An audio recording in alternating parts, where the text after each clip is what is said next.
I'm Mel Stewart, and this is the SwimSwam podcast. Joining me today is a man that I've respected since I was a child. We are honored today to have a man that this is going to be a Herculean introduction. Former president, vice president of the U.S. Olympians and Paralympian Association, three-time Olympic medalist, three-time Olympian, father of a 10-time Olympic gold medalist. He was the captain of Indiana University, captain of the 1976 Olympic team, Olympic flag bearer in 1976, and he's the author of a new book, Winning Life's Gold Medal, 10 Valuable Life Lessons from the Olympic Games. Today we have Gary Hall Jr. Gary Hall Sr.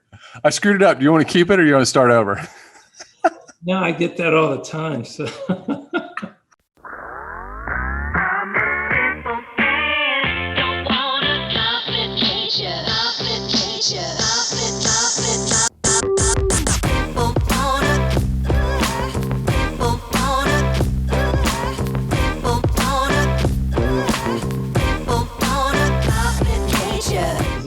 Makes me proud. That's even better. Let's roll with it. I love it.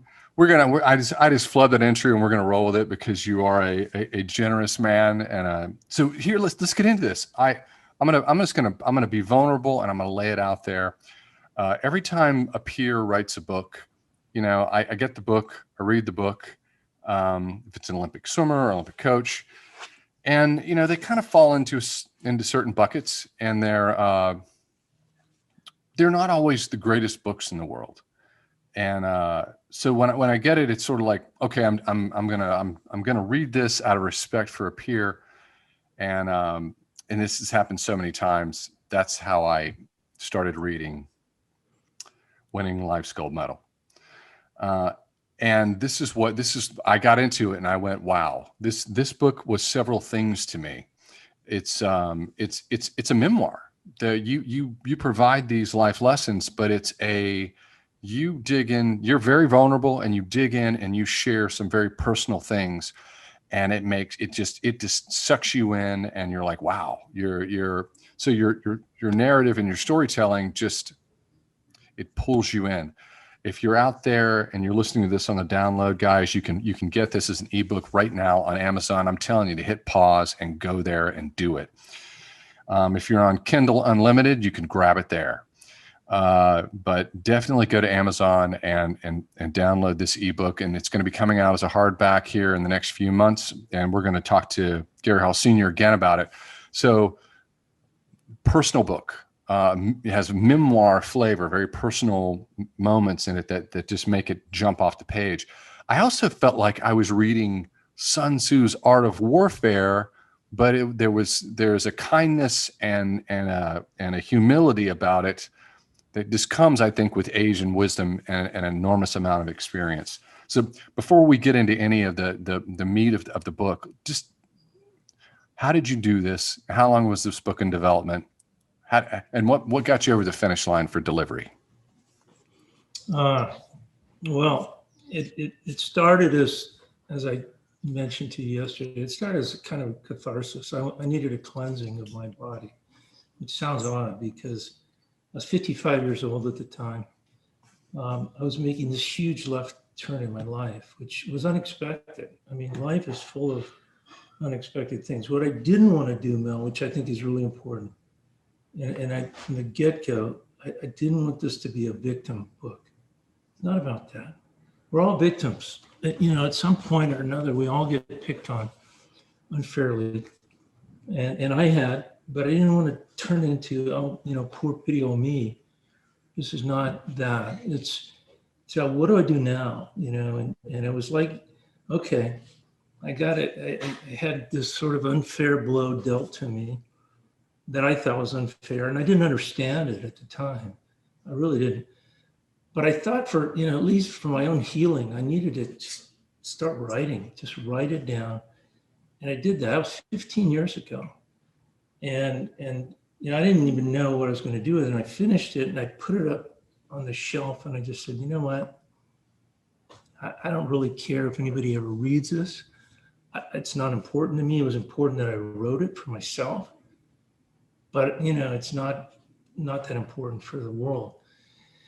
And here we are 15 years later, and two things happen. Number one, COVID comes along, and it changes the world overnight, literally.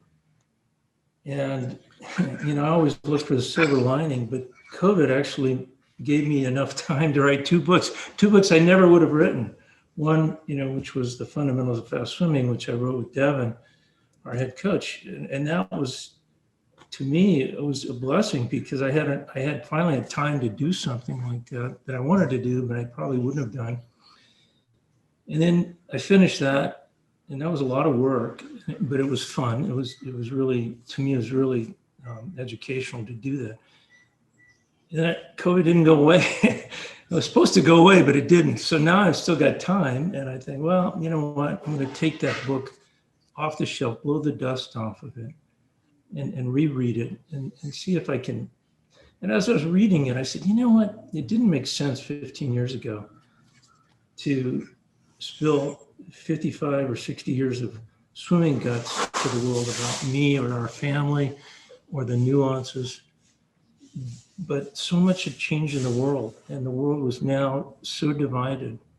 And I felt like all these lessons that I'd learned, it was the right time to, share on them. And I don't know if anyone will read it. I really don't. But I feel like it might help. Who knows? But it's not a victim book, and that's what I don't want it to be. That It's just before we go any further, if anybody's catching this on video, most everybody listens to this on the download. But if anybody's watching on video, you see the Race Club, and we've worked together for a long time. I've enjoyed working with you as a peer, and you're well respected. And this has been your moment, which you talk about in the book. But I don't even know what your title is. Are you the owner? Are you the co-founder? How would you describe your position at the Race Club? Well, Gary founded it actually with David Arlick in 2003, and the purpose of the time was a little different than what it is today. It was really intended to be a training grounds for pro athletes, and we needed that. We still need that. There are a lot more opportunities today, and we were one of the first, maybe the first, to really provide a place for swimmers to continue their career, to go and train and prolong their career. And do it the right way. But as everybody who's done that learned, it's not a really good business to be in. It's tough to make a living doing it that way. So in 2008, Gary retires, and Mike Bottom, our head coach, takes a Michigan job, and we gave him our blessing. And then all of our assistant coaches got really good collegiate jobs. And we found ourselves there, and this was at the same time or shortly after I'd written this book, with a pretty good idea, but no coach left. And Mary, my wife, looked at me and said, well, two options here. We can either throw in the towel and say we had a great run, or you can become the head coach. What do you want to do? And I said, you know what? I'm going to go for it, and I'm going to try coaching, but in a different way. And I wasn't going to be a traditional coach in any sense of the word. I always felt as if I could coach, but I wanted to focus on the technical side, on the technique side. Always been a science guy. Always loved, the Doc and his approach. He had a profound influence on my interest in doing what I do now. And in fact, I dedicated my book to him. For all of what he did for me and for all the coaches in the world. But I just felt like, it was the right time and place to start a new race club. And that was when we really began as a teaching institution. So it was cabs, private instruction. And then my son, Richard, got involved in 2010. It really changed our whole business because he was so good at video. And he said, let's show this. People come here, a few, and learn, but we can show the world what we're doing. And I'm so glad he got involved. I'm so glad he came on, because he adds just a whole different element. And his videos, in my biased and fatherly opinion, are really, really good. And he makes the Race Club. He really does. So we're going to say head coach, master teacher. And if you don't know what the Race Club is, then you've been hiding under a rock or sleeping somewhere. We're also going to put a link to this in when we post, so that you'll know where to go. If you've never said, hey, you didn't know what the race club was, you can dive in there. Let's get back to the book, and this is what I liked about it. Usually you skip over an introduction. Introductions are terrible. Your introduction hooked me, and it hooked me for a very specific reason. This seems like 15 years ago was not the right time, but now it is the right time. It felt like someone was screaming into a bullhorn, because you crystallized it by saying everybody experiences bombs in their life. And it could be COVID, could be a divorce, could be a bankruptcy, could be anything. And frankly, everybody's feeling that right now. And you describe that in such a way that just hits home. And you really hooked me in. And then when I got into the book, I was like, the structure of this is fantastic. You've got to buy this, because you put it on your nightstand and you can read one lesson. You can read one lesson and, pick it up the next night and read another lesson. It's digestible. It's simple, and it hits home. But what I also love about it is that you get to the end of the chapter and you're like, okay, here are the things that you've explained and the narratives and the stories that you've shared, but this is how you can approach these milestones in your life that may be a challenge. So 15 years ago, I was surprised that you shared this, and I only knew what I had heard, but you talked about the transition in your life. You talked about you're Dr. Gary Hall Sr. Everybody knows you as Dr. Gary Hall Sr. And you talked about your practice, and you talked about what you went through. And I understood it very, very well. I'm wearing reading glasses right now, but I had the surgery that you provided, and it transformed my life. I loved it because, I don't wear glasses and I can see everything, but I had that surgery. But I also understand the medical community, and I'm a business owner, and I understand how the world works. And you unpacked how that part of your life came to an end, and how you transitioned into a part of your life that you love and you're passionate about. But I love the title of that chapter. What was the title? I think it's, we all have a Russian judge in our lives. We all have a Russian judge in our life. And how do you deal with that? You got to buy this book just to read this chapter. It's worth it. So do you mind sharing the Popov story? And do you mind building in and teasing us into your experience? No, I don't. I mean, it's really Gary's story. He shared, and I do share a number. I take advantage of my son's experience in the Olympics, because this is kind of based on an Olympic theme. Not all these lessons came directly from being in the Olympic Games. A lot of them were on the journey there. And so, I feel like I got a chance to see the Olympics from so many different vantage points. As a young swimmer dreaming about it, as a swimmer who not just made it, but got to swim in 3 different Olympics. And they weren't just 3 Olympics, they were 3 transformational Olympic Games. When you look back, 68, it was a pivotal time in our society during the, social unrest. And here we are again, 72, this transformed the Olympics forever, with the Palestinian terrorist group coming in and really totally catching everybody off guard. And then 76 kind of got things back on track again. But the story with Popov, which is Gary's story to tell, and I feel like I'm stealing his stories, but he does share a lot with his dad. And I didn't understand the rivalry between Popov and Gary until I heard this story. When he told it to me, I just said, wow, really, that really happened. And you got to picture this kid who's 19 or 20 years old. He's never swum in an international meet in his life. That's my son I'm talking about. All of a sudden, he's on the world stage. In fact, he was so new to the sport that the coaches, the head coach, and I forget who they were, but one of his real mentors, one of the guys who always took Gary on his arm, was John Urbanchik. He always had a great relationship with Gary. No matter what, he was always at Gary's side. and they were worried about Gary doing a relay start on the 4 medley relay with Popoff anchoring and Gary going against him. They're thinking, does he know how to do a relay start? You know, that's how new he was. And of course, he gets into the 50, qualifies behind Popoff, and he's in the final, first international meet of his career.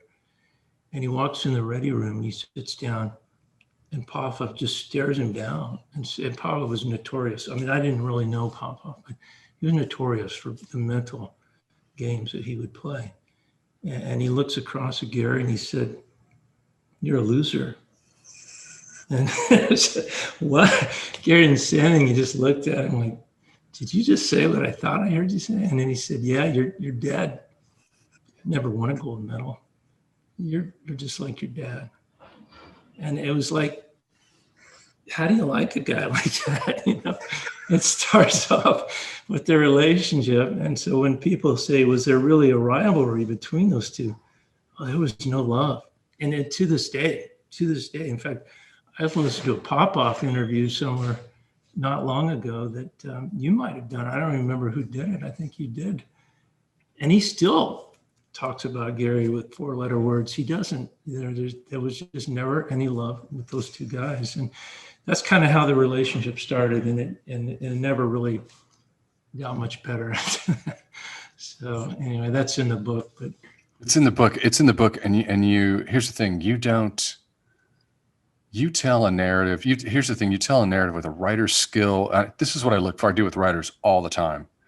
You get to the point. You get into the story. You tell the story. You deliver the bang in that story, and then you're moving on to what that lesson is. And it's not there's not a word unused that's impactful. And yes, Popoff sounded like some mafioso hitman. When I read what you'd written, I was like, wow. But he was a peer. You know, we were Olympic peers, and I guess because I was, you know, you and I were, you know, we swam butterfly. So if you had been on deck with him, he might not have been too nasty. But if we had faced off with him in the sprints, yes, that was I particularly like that narrative. You know, one of the greatest images I have of Papa was when they met again in the '96 Olympics in the 100 freestyle finals, and Gary does his boxing routine, and Popoff is just sitting there trying to stare him down. He's not looking down the lane. He's got his hands on his face, looking directly at Gary, hoping Gary's going to look back at him, and Gary never does. But that moment was really interesting because I knew the relationship was already very frigid and tense, and Papa was just trying to figure this guy out. You know, who is this guy? You know, who does he think he is? And it was an interesting time. But you know, they went on and throughout. And the only thing I regret is that after that '96 Olympics, they didn't have a rematch. Should have been a rematch. That would have been an awesome race. And people talked about the rematch. You know, even I had networks coming to me, let's do a rematch. I almost feel guilty because I probably could have pulled that rematch together. It would have been an awesome race, but we never got that one. The rematch came 4 years later in Sydney, and by that time, Popoff was kind of, you know, hidden on the downside. But anyway, it was an amazing rivalry. So just want people to know that if they're out and they can pause and they can download the book to have a read right now, read it tonight, put it on your nightstand. Winning Life's Gold Medal: 10 valuable life lessons from the Olympic Games. We're talking to Dr. Gary Hall Sr. and he shares some personal things in his life that a transitional moment from his career as a doctor and into the current career that he has now that is something you need to get the book and you need to read it. You talk about your father-in-law, and a lot of people aren't old enough to remember what that was, but that was a big, big deal. And I think that you need to buy the book and you need to read what Gary Hall Sr. has to share. I'd like to get back to the first chapter because I thought the first chapter was just, I loved it. I loved the whole chapter, but I was like, that's when I first got into how you unpack at the end of the chapter what you can do. So let's see here. The lesson one, we can all be gold medalists. And you can unpack this chapter how you want to, but what I loved was I got to your 5 ways you can change your life. And I thought it was beautiful. Once I got into it, it was it's just very applicable. Here's my reaction. I'm babbling on because I'm acting like a fanboy now because I like the book so much. But I'm reading this and I'm like, I can win a gold medal. And I'm like, oh, I've already got one. But this is like manna from heaven. So tell me, like, how did you choose this first chapter and what did you want to accomplish with this first chapter? Yesterday you asked me what I thought the 3 most valuable lessons were in the book. And I'd never thought of it like that, but I went back and I'd say the first chapter is probably the most important lesson in the whole book. And the reason is it's so applicable to today and what's going on in the world. I mean, this is unprecedented, at least in our lifetime, in my parents' lifetime. That goes back a long time, that I don't think we've seen this kind of division and strife in our country. And this is about remembering that every one of us as human beings are really good at something. We all can be great at something. Just have to figure out what that is. We're not all going to be Olympic swimmers, not going to all win gold medals like you have, but we can win a gold medal at something. And what we have to remember is we have to find that in people. We have to nurture that in people. We have to build that up in people. We don't tear them down. We don't criticize them. We don't destroy them because they may not be good in everything. None of us are. We have to find the good in people. We have to go back to that and not be so critical and so easy to criticize people and not respect people's opinions. And I think we've lost so much of that. One of the things I mentioned in that chapter is that, the old saying, trite as it may sound, the pen is mightier than the sword. Well, that is true, but now we all have pens, through social media. We all can just blurt about whatever we feel like, and we do, and we do quickly, sometimes to our own regret.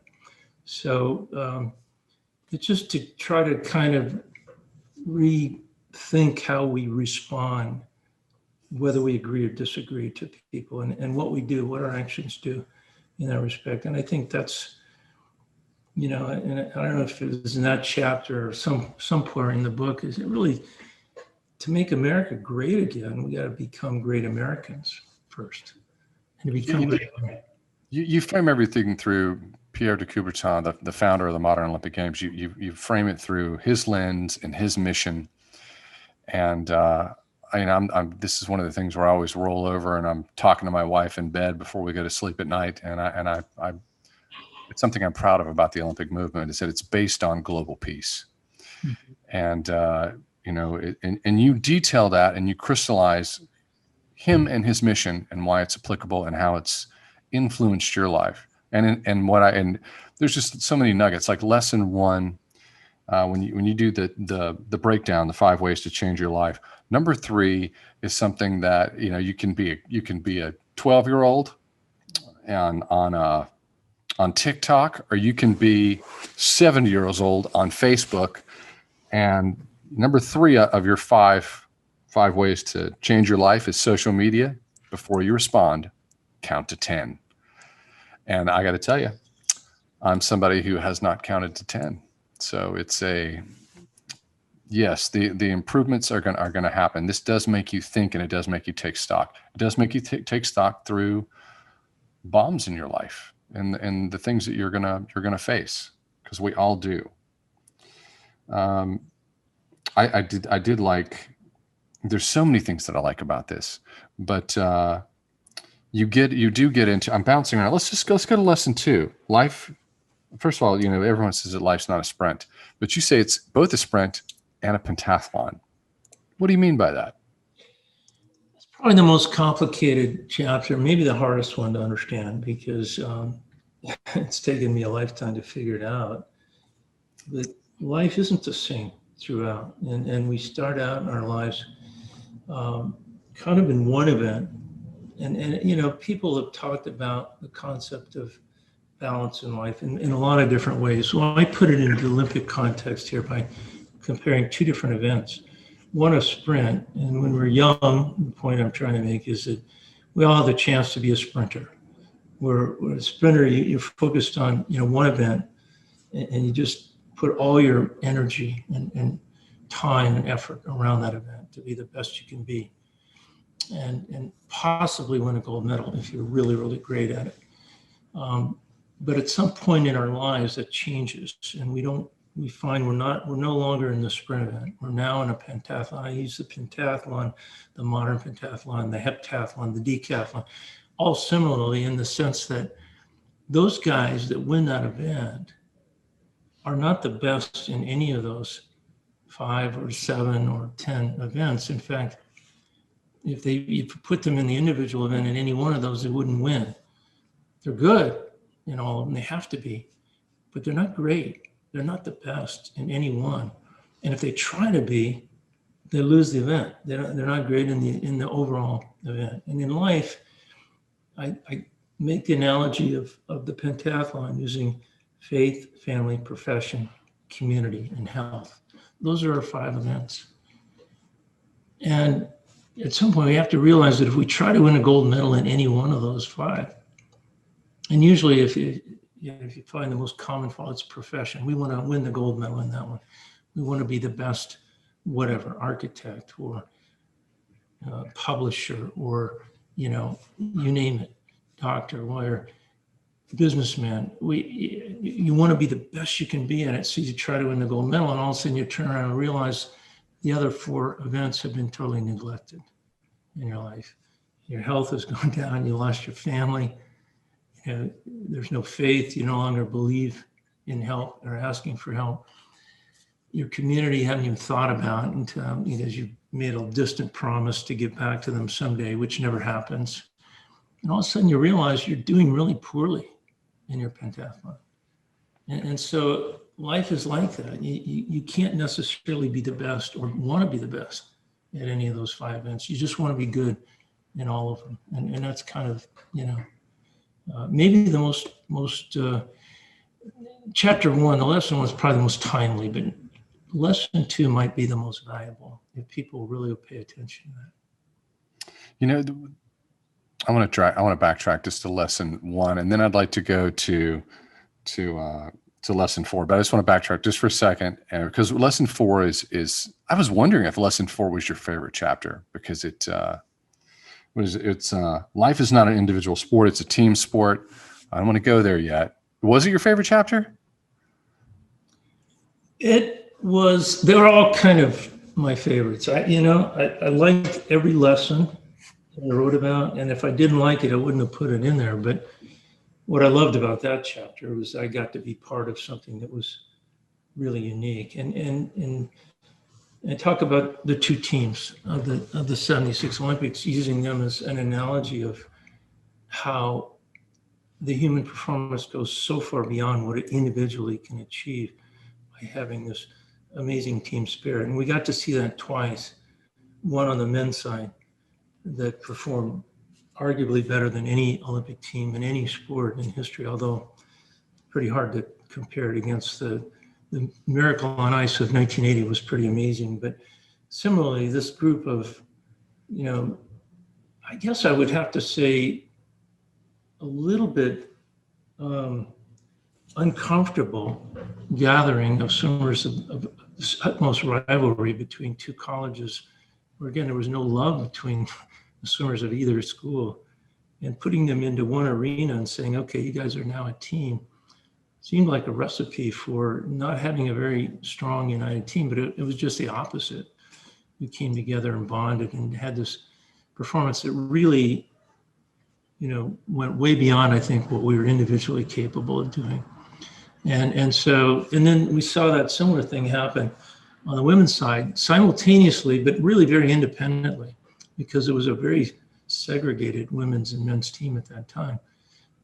But we were there observing what was happening to those poor girls by the steroid boosted East Germans, and they were just being demoralized day after day, and particularly Shirley Babashoff. And then they come back on the final day and pull off the upset of the century and maybe the most heroic swim of all time.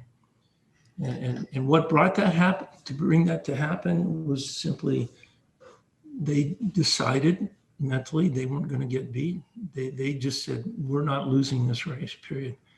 And it was just an amazing turnaround after being beaten down and beaten down and beaten down for 6 straight days. And then in the very final race, they come back and say, no, we've had enough. Cheating, no cheating, we don't care. We're going to win this. And then last medal is of course immortalized in the documentary film, The Last Gold. So the last gold, and it was great. It was great. It's very well done. USA Swimming produced it. For anybody who's out there and they're young and they don't know their swimming history, shame on you. The greatest men's swimming team, Olympic team, was 1976. Partly because they could swim, we could bring the top 3 Americans, but it was a dominant performance. And I love the way you set it up, as you're the captain of Indiana University. And did Doc Councilman pull you and Bruce Furness, captain of USC? Did he sit you down and lay down the rules and told you how this was going to work? I felt like I was sitting there, and I felt like he was talking to me. Well, it was Steve. Steve Furness. That's right, Steve. Bruce was on the team. Bruce was the younger brother who was Bruce was very influential on that team by his actions. He was a really great guy. So was Steve. But Doc really kind of led the way. On the very first day, he walked in our team meeting and he said, okay, guys, look at it. I was named head coach of this team officially, by USA Swimming. But that's not the way this is going to work. He said, look, I've got Don Gambrell, I've got George Haynes. We're all, what I think 3 of the best coaches out there. Any one of us could have been named head coach. It just happened to be me. We don't have a head coach here. We have 3 head coaches. And over the next 6 weeks or 5 weeks, whatever it was, we prepare for Montreal. You guys get to pick whatever coach you want to train with. You can train your way. Pick, one of us will, I'll gladly take whoever you want. I mean, I was training with Doc, and yet I trained with Don Gambrell, and Doc kind of ended up with the IMers and I can't remember the breaststrokers. I think Don took over the 100 flyer, and that was the event I was in. So I trained with Don. I didn't train with Doc leading up to Montreal. And everybody was happy. And that really kind of set the tone for that Olympic Games. It was a very unselfish move on Doc. It was really something for him to do that. And instead of one coach coaching 24 guys, now it was one coach coaching 8 guys, and very, with a lot of attention, a lot of hands-on. And he had full control over those 8 guys. It wasn't like the head coach wrote the workout. No, you take your 8 guys and get them ready. I'm going to take my 8 guys and get them ready. You take your 8. George did the same. And everybody felt like they were a head coach of their 8 guys. And it just worked. It worked beautifully. So Steve and I kind of got together and said, look, we have to make sure that we are one team that's really united. And Steve had a suggestion, which was, and I give him full credit for this. He said, let's ask everybody to send home their club and collegiate shirts. We did. We collected a bag of all these Indiana, Stanford, Yale, whoever, whatever the teams were at the time, USC. Everybody threw their shirts in. And I don't think we sent them home. We threw them away. We just got rid of them. And we passed out Team USA Olympic team shirts, and we all wore those and wore them out. But that's all we wore. So it was really from the get-go, from the day one, the first team meeting we had, the psyche was set for this is really going to be a unified team effort, and it was. I think I was thinking about Bruce because he's been top of mind because he had a health issue.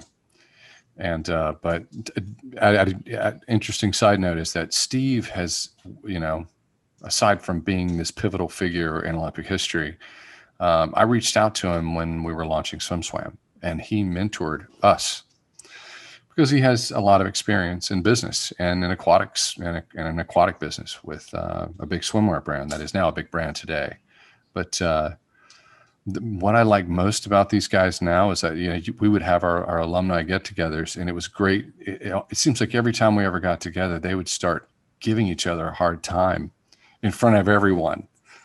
And as another side note, as you're talking, I got a little bit jealous of you, because I'm thinking to myself, wait a minute, Gary Sr. swam 400 IM in 68. And then, by 76, you're doing the 100 fly. That's a dramatic transformation to go from 400 AM to 100 meter butterfly, and the medal in both of them. It's so how did you do that? Just out of curiosity, how did you go from swimming a 400 IM, which takes an enormous amount of work, to doing a 100 meter fly? It's a sprint. Well, I had 8 years to accomplish that. Michael Phelps did it in the same Olympics. So first of all, my hats go off to Michael Phelps, who can swim the 400 AM and the 100 fly in the same meet, one guy. Those are so different events. And the reason was really, for me, was pretty simple. I was in medical school, had 3 years off, and I had 6 months to train for the games. No way was I ever going to train for anything over 100. And I was only 100 event that I had a chance of making, and that was the 100 fly. So I had an option of one event really to try to make the Olympics, and I was lucky enough to make it. But 400 IM, I was glad I didn't have to train for that one anymore. Of course, this is back when swimmers used to do honest work. I think the 1970s was the most brutal time period to be a swimmer. I think that it was just go, go, go, go, go. What out of curiosity, were you one of those guys that were you doing 100,000 a week? I had a coach who was, God love him, bless his heart. He passed away. Flip Dar was his name. He actually was my summer coach. Dar coached me during the year. And I would start the year with Don Gambrell, because he had all these guys and he was so good, and he coached a little differently. I kind of got my aerobic pace with Don. Don was a tough coach, really tough coach. He was, one of those really grind it up and beat them up. And I did that. I went in there and took the beating. Flip was a little bit different, but at the end of the day, Flip had this philosophy, which, I respected, but I considered to be idiotic, for lack of a better word today. And that was that there were no rest days.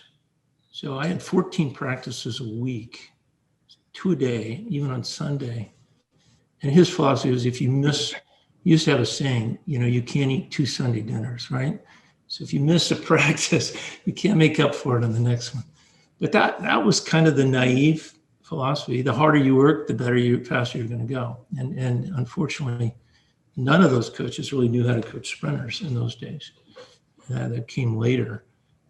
We were all lumped into, the same basket. And as a result of that, we usually swam really terribly during the season. None of us were rested. Taper was, 2 weeks or maybe 3 weeks before the championship meet. And if you're lucky, you got enough rest where you'd actually respond well. It was actually a terrible way to train. It was hard to train that way. And I think it burned a lot of people out. So I don't advise it. I mean, it's not even a good way to train distance swimmers today. And I think it culminated probably in guys like Salnikov going extreme distances, and then finally realizing that everybody's ending up with orthopedic problems, shoulder problems. What are we doing to our athletes? The Australians, I do give them credit. They really didn't fall into that trap as much. I think they were more about quality, have always been a little bit more about quality and not quantity. And we've learned from them. So you live and learn, right? I have a lot of respect for swimmers who I know did honest work and went to 3 Olympic Games and swam the 400 individual medley and the 100 fly. But of course, 200 fly. I mean, come on. If you're a 200 flyer, you're just a special creature, and you're already entered into the gates of heaven, which Gary Hall Sr. knows, and I know. But That seems like an unbiased opinion. if you're listening on the download or you're watching on video, press pause. Winning Life's Gold Medal: 10 Valuable Life Lessons from the Olympic Games. You can get it as an ebook right now. This is a fast read. It's you're going to get sucked in very quickly, and I really love. I said it before, the fact that I got to know you, and I got some. It has a memoir. You do bring the memoir muscle to this in such a way that it's you give people are going to buy this book, and it's worth every penny. I don't want to make you uncomfortable, but I'm going to make you a little bit uncomfortable. If there's royalty in swimming, it's the Hall family. And when there's royalty, we know it's like the British royals. Everybody wants to, there's like people talk about them, and people talk about the Hall family because you've had things beyond swimming that are historic and epic. And a lot of people don't even know about that, but you share this and you use it as a part of, hey, this is the wisdom I've accumulated. And that's part of the reason why I'm a big proponent of this book, and why you need to buy it. In terms of, it's that good. In terms of when you deliver a manuscript that's that strong, what's do you think you're going to keep writing? Will you keep delivering life lessons, or do another iteration? One of the greatest memoir writers of all time is Mary Carr. She wrote 3 memoirs. So I'm wondering what's coming next. I think the short answer there is no. I think unless I live another lifetime, which I'm not planning on doing, the book I'm helping for, and I think you are too, is the one that Gary Jr. is going to write, because that's going to be an amazing book. I mean, if you think of any swimmer in history who's been out of the box, who's been able to accomplish what he did in his own way, and their sanity, and I think you were either on teams with him or around people who were on teams with him, to know that every team he was on, every trip he made was some incredibly hilarious story that came out of that. It was so, unusual. I did steal a couple of his stories for this book, and I hope he'll forgive me for that, because he has a whole book to tell. So my plea is to my son, who's actually a very good writer too. He's not just, he's written. In fact, he wrote, I think in 2008, a whole series of blogs on the Beijing Olympics, and they were amazing. I mean, he had me sucked in. He's a great writer. So maybe that book will come down the pike. I can't write it; he can, but maybe you can help him with that one. We see one thing in media. I run a media company, so I know when a story hits, people see a headline and then they read that story, and I know that more information is going to surface, and that you're not seeing 100% of what the truth is, but that's sort of just the way the world works. And you unpack something, and I think it's in lesson 1, and what I like about it is that you share the backstory, and it's the famous line. Gary Hall Jr. was in an interview with NBC, and he said in this, and I remember I read it. It's like the full quote was, "We're going." He doesn't say the name, but he's referencing the Australian 4x1 relay, and we're going to smash them like air guitars. And then the next sentence, he qualifies it by saying, "I know somewhere in my brain remotely that's not really going to be that way, and it's going to be a challenge." But they just took those pieces of words, and that's like stuck to him like a bumper sticker. And then it was crystallized even on television with the Olympic commentary, but it's a teeny piece of the story, and it got spun in a way that wasn't true. You tell the front end of that story, and you tell the back end of that story, and everyone in swimming needs to know that story. And from a father's perspective, who loves his son, and yeah, it's the thought of like, oh wow, it never really occurred to me. It's like, wow, Gary Hall Sr. must have really gone through some stressful moments with his son having type 1 diabetes. It's it was wonderful. Well, thank you. And it was kind of I felt like that story needed to be told in its entirety because I mean, every day we get snippets. I mean, tweets and usually social media, and people read them and they totally misinterpret them, or they really twist them around and take them any way they want, but it's usually the wrong way. And it's caused such a divisiveness, such a hostility that I don't ever remember seeing. And again, it's the point of that story was, you can take one little line and take it the wrong way, and you can start a war, with that misinterpretation of what was said. And that was just one of many, many examples, but it was one that Gary's, I mean, he was invited just months ago to go back to Australia. They're still celebrating that relay in Australia, by the way. Thorpe has gone on record saying that's, not his world records. That was his greatest performance of all time, is winning that relay. And it was. I was there in the stand. It was an amazing race. I think the lead changed hands 6 times in eight laps. And it was back and forth and back and forth. And it all went down to the last, the final touch. But Gary was a great sport about it, and they appreciated that. They did appreciate that. But they invited Gary to go back to this, the 20-year reunion, I guess, of this infamous relay, famous over there, infamous here. And he said, no, thank you. I lived it once. I don't want to go back to relive it. So thank you very much. I think that a lot of people are going to read this, and I think that they're going to have their own questions, and I think that they're going to want to unpack. They're going to want more. I think that ultimately you're going to be doing a lot of media and answering those questions, or maybe writing another book. Will you come back? I think probably a good time is going to be right before Olympic trials, and about the time that you're going to have this out in a hardback edition. Would you come back and can we talk about it? We can. And one of the reasons, we got to come back is later in one of these lessons you haven't gotten to. He hasn't finished the book yet, but and I hope you do, because one of those lessons was written with you in mind, actually, you and many others. But you're one of the examples of one of these lessons, and you'll know immediately when you read it. You'll know. Now I have you so curious, you're going to go home and read the rest of the chapters. But there is one that I really specifically thought of you when I was writing.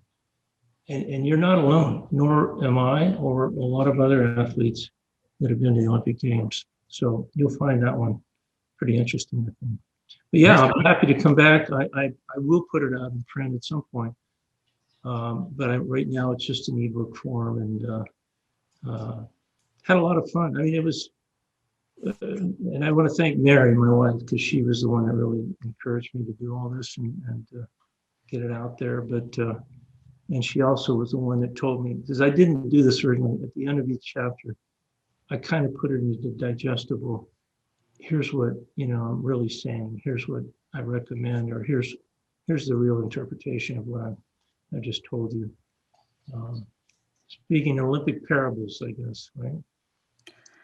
It's a very tight read, and it comes at a point in time where it's delivered with, a lot of people don't deliver wisdom because, frankly, they can't, and it's imposter syndrome. It's not real. You've got the credentials and the experience, and you've lived through it, and you've lived through it in and outside of a swimming arena, and you feel that from the introduction on. I'd love having you on. We got to have you back just to unpack, just to unpack some stroke analysis. So if you have a stroke analysis podcast you want to do, you're like, Mel, we need to talk about this specifically. So let me know, and we'll have you back. Anytime, Mel. I'm happy to do that. That's my passion now. That's what I love to do.